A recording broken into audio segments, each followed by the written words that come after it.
I'm now going to replace the wastegate actuator. This is a size 4 Allen wrench. It's already stripping. I lubricated these with penetrating oil, and then I went at it again with my, impact gun. It stripped them out. These are all now stripped out. All right, so it's the next day and I'm gonna begin trying to extract these 3 bolts that have been seized on there. I've let this soak for about 10 minutes with this 3-in-1 oil. I also I'm gonna try these first, these extractor bits that I've had. I've never used them for mechanical bolts. Hopefully that works. So I'm gonna move up to a number 4.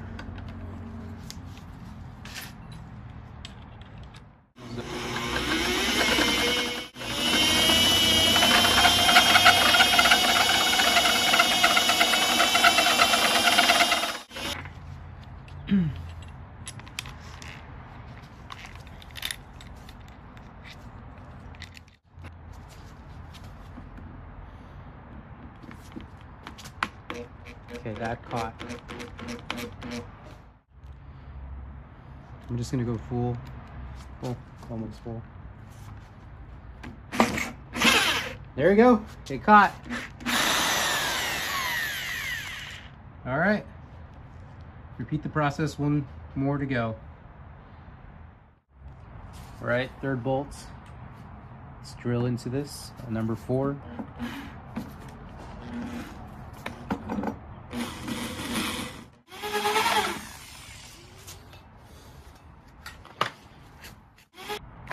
Yep, it's starting to slip in terms of me grabbing onto it.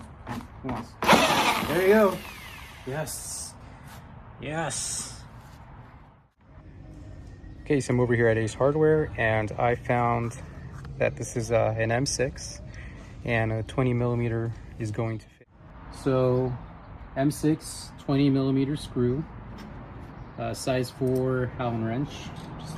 I'm gonna put some anti-seize. So my reasoning is my turbo might go out. I'm at 114,000 miles.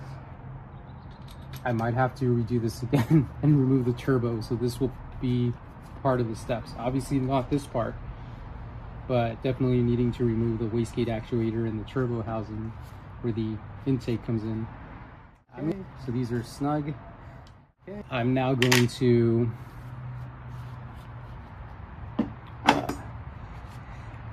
torque these down. I would totally feel comfortable just by hand tightening these down as they are. I'm very snugly. Might give it more of a oomph if it was just that.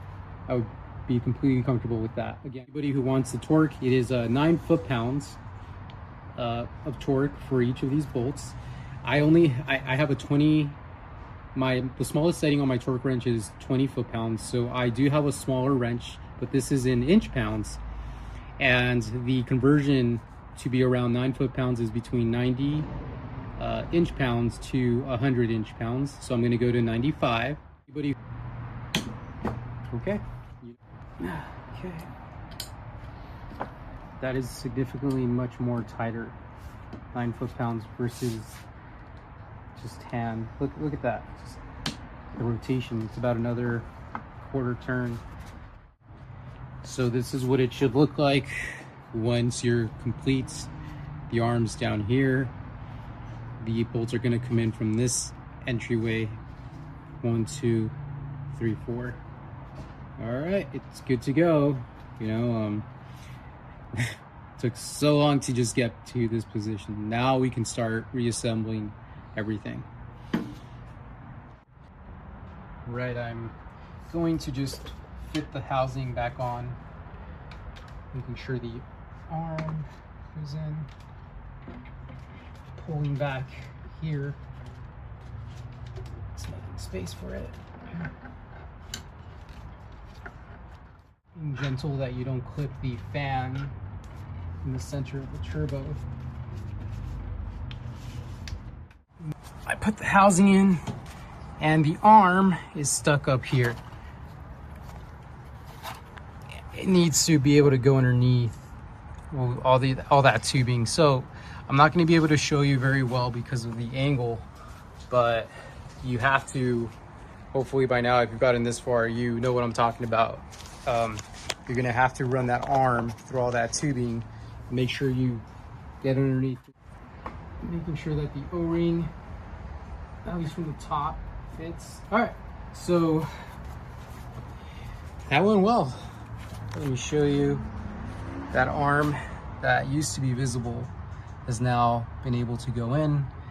The O-ring is also not smushed. I haven't really have the turbo housing in place. I'm going to go underneath the car to try to set the arm properly and get it ready for assembling the pin back in place. So I've got my little magnetic little bowl so I won't lose this clip, and taking these down there with me. Now that the arm is in place, I'm actually just gonna set this bolt back because if you notice, it wants to fall forward. So those bolts were 4 hex heads, and you can tell that these are the ones with the washers. So starting off with this bolt, very top, I set it snug enough to make sure it doesn't move forward. Yeah, you can still kind of move it in this direction.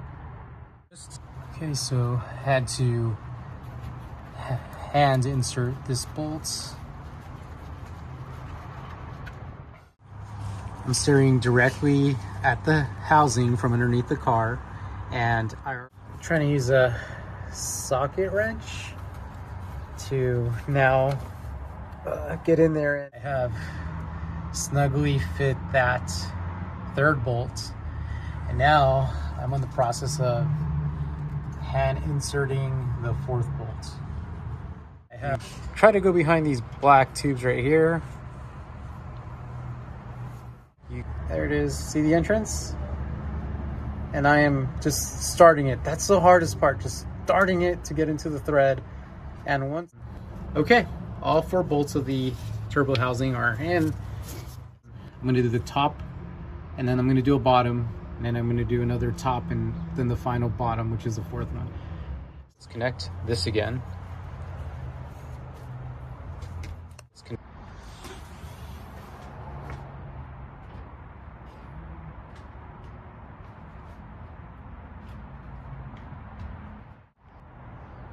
Pretty tight. Okay, so the next component needs to be lined up is this hose. So there's going to be 2 fill-up clamps right here and here.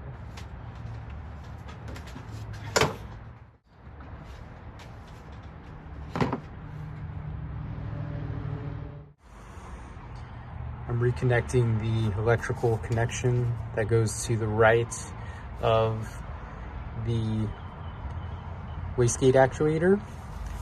Now, I should have done this before I connected this, rubber main intake over here, but it is what it is, and since it's a one-directional, this goes on the right outward, and I'm just gonna feel it.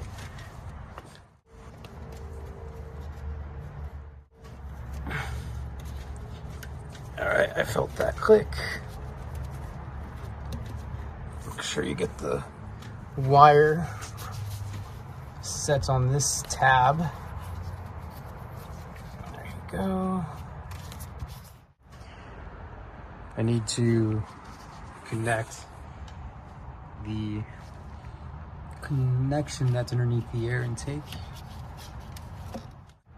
Popped into place. Sorry, this line and the 2 clamps.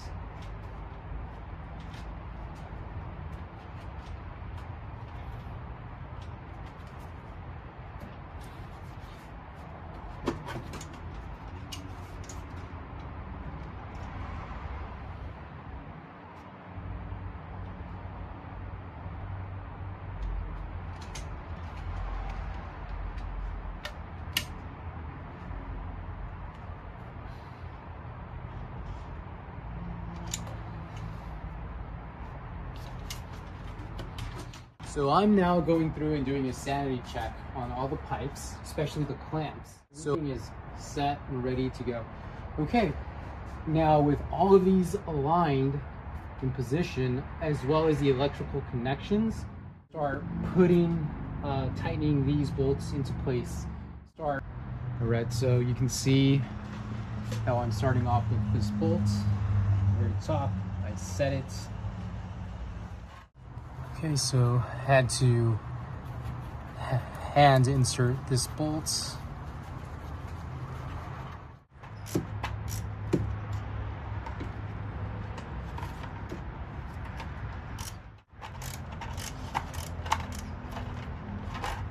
I'm just getting all the bolts snug.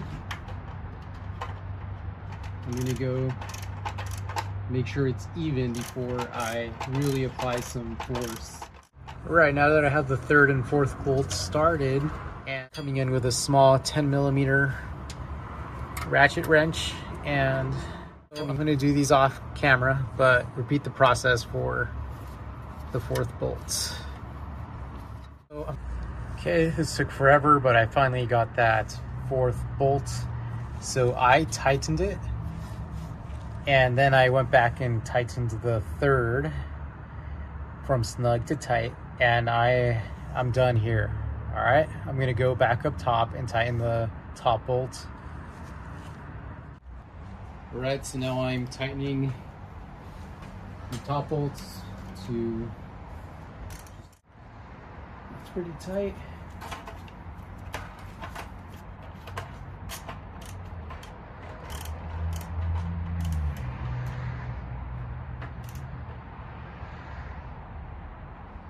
Pretty tight.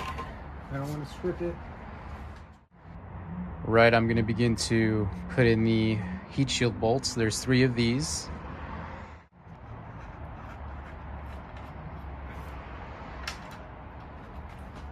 Okay, so I'm going to give it one turn with the ratchet. There we go. Okay, now we need to install the heat shield at the bottom. This is pretty banged up. I had to like pull it out.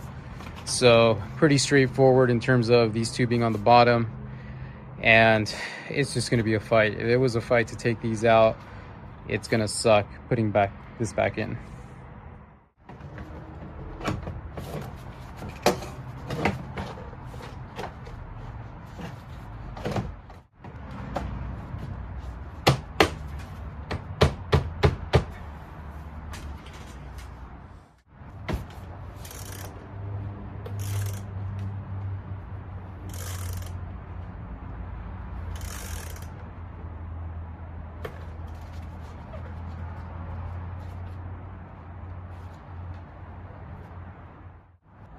Reinstalling the battery.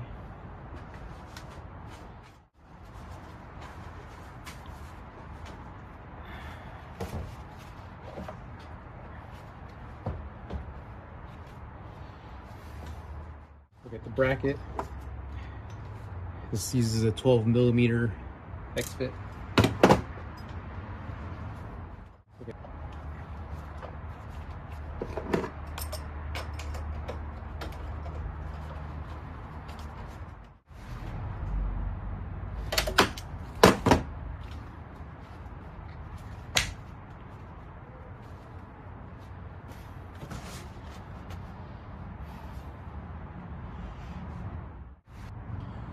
Reconnect the battery.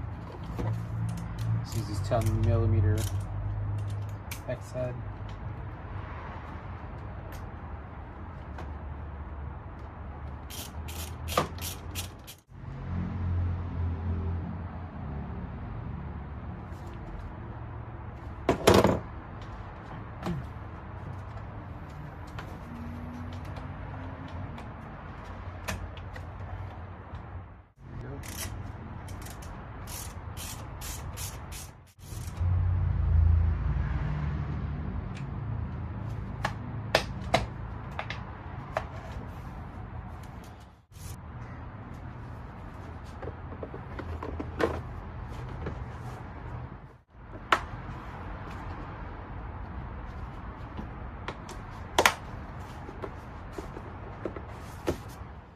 I just started the car.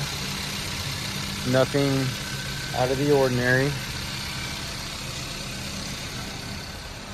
I'm now going to use the OB2 scanner. I'm going to remove the engine code, clear it. Okay, for whatever reason, I'm unable to erase the code right now, so I'm just gonna drive home. Freeway right now, and I got on the on-ramp. I immediately felt more power to my car than what I have been feeling for the past month and a half that this issue has been ongoing. It is now the morning after I test drove my car.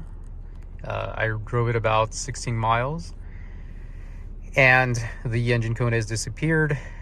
The car does run internal testings, and if you do the repair correctly, it should disappear by itself. All right, hope this video helps somebody. Have a good one, guys.